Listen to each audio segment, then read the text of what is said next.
Баршаңызға қайырлы күн достар. Бүгін сіздерге осындай өте дәмді кекстердің жасалу рецептін ұсынатын боламын. Былай қарасаң зебра тортына да ұқсайды. Видеоны соңына дейін қараңыздар. Алдымен ыдысқа 3 жұмыртқамызды саламыз.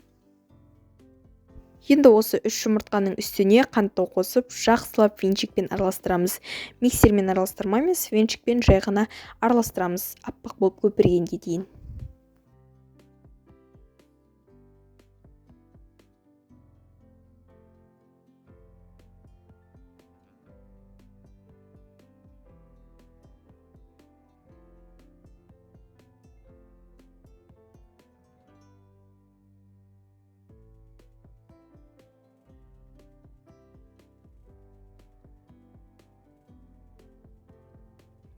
Енді осы массамыздың үстіне күнбағыс майын қосатын боламыз, және де барлығын жақсылап венчикпен араластырамыз.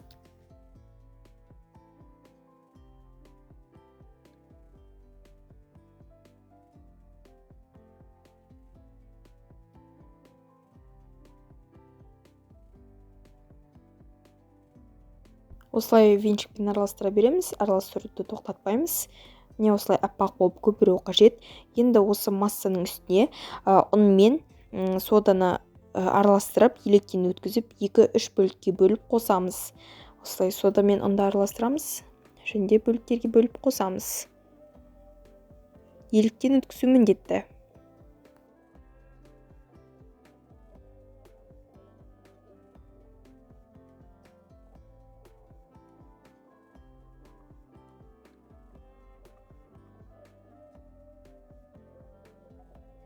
Осылай араластырамыз, осындай сұйықтықта болу қажет.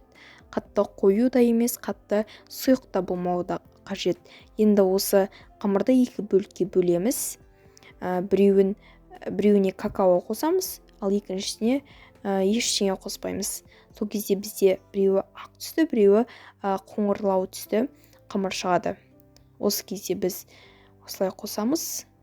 Осылай қосып, венчикпен араластырамыз. Достар, осылай бізде біреуі қоңыр, біреуі ақ түсті қамырлар шығады. Екеуіне 2 бөлек қасық арнайсыздар. Сол кезде 2 түс араласып кетпейді. Бірінші ақ түсті, екінші қара түсті қамырды кезек-кезек қосамыз.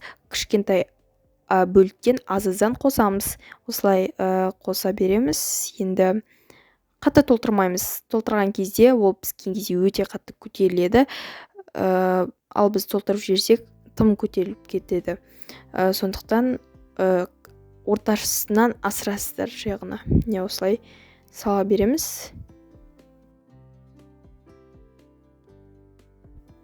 Міне достар, кекстердің қамырларын осылай силиконды формаларға салып шықтық. Менде байқап тұрғандарыңыздай былай төңкерсең гүлдің суреті шығатын осындай формалар.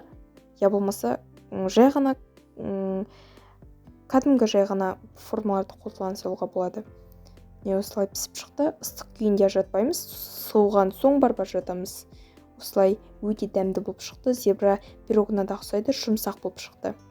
Видеоның соңына дейін қарағандарыңыз үшін рахмет. Рецепт ұнаса каналға тіркеліп, лайк басып, өз пікірлеріңізді қалдырып кетіңіздер. Қош сау болыңыздар.